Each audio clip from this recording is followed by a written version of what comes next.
Australia, and we're not able to stay where we are. At least with the yacht, we can move from country to country.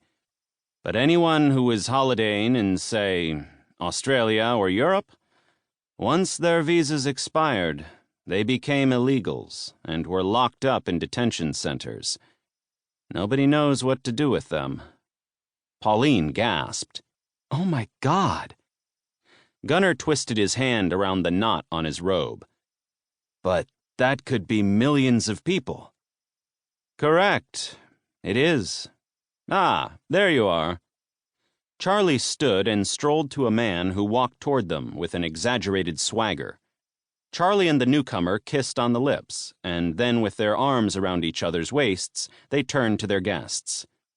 "Pauline and Gunnar." Charlie's beaming grin was photo-worthy. "This is my partner in crime and everything else." He chuckled at his own joke. "Oliver." Oliver strode forward with his hand out. His linen shirt was so white it hurt Gunnar's eyes. Gunnar rose to greet him. "It's nice to meet you. Thank you for saving us." "It was the least we could do."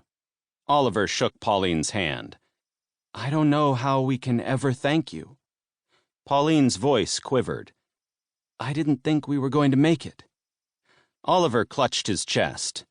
"My God, when we saw the state of your boat, we thought that nobody could have survived. I can't wait to hear all about it." He clicked his fingers and the young waitress sprinted over. "Priscilla, darling, we'll have champagne all around, don't you think?" He blinked at Charlie. "Of course," Charlie agreed. "Please, sit down. You must be utterly exhausted." "You could say that." Gunnar waited until Oliver and Charlie sat before he returned to his seat. The champagne's arrival coincided with Jessie and Zahn's appearance. They, too, were in the yacht's insignia-embroidered robes, but Zahn had left his open to reveal his bare chest. His red hair was slicked back, and even with his scraggy beard, Zahn actually looked decent. Gunnar stood again. "Oliver and Charlie, here are the other survivors, Jessie and Zahn." As the four of them shook hands, Oliver's eyes bulged, and he blatantly ran his gaze over Zahn's body. My, aren't you a handsome one?" A cloud rolled over Zahn's face, and maybe Jessie sensed his obvious disapproval of Oliver's comment, because she stepped in front of Zahn and clutched Oliver's hand in both of hers. "Thank you so much for rescuing us. I thought we were going to die out there for sure." Oliver nodded. "By the state you are in, I'd say you're right." A waitress approached Jessie with a selection of drinks on a tray, and she chose champagne. "Excuse me, Zahn, would you like a drink?" The waitress shifted the tray toward him. "Hell yeah, I'll have two."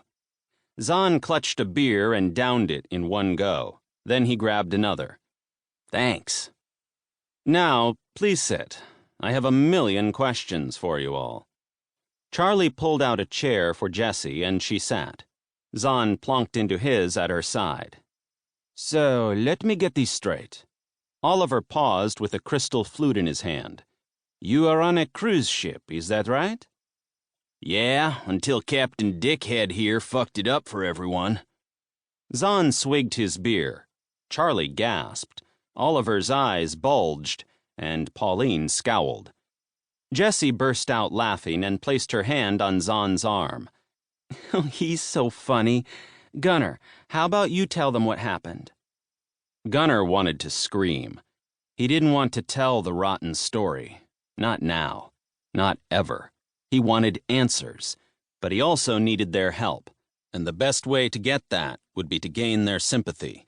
Maybe then they'd understand how desperate he was to reach his family. "I hope you didn't start without me." A man in a captain's uniform approached the table with his hand forward. He aimed for Gunnar. "Captain Thomas Hutchings at your service." Gunnar stood and shook his hand, and in a moment of clarity, which he'd been lacking for months, he realized Thomas was the man he'd need to get on his side. Captain to captain, he'd appreciate the turmoil Gunnar was going through.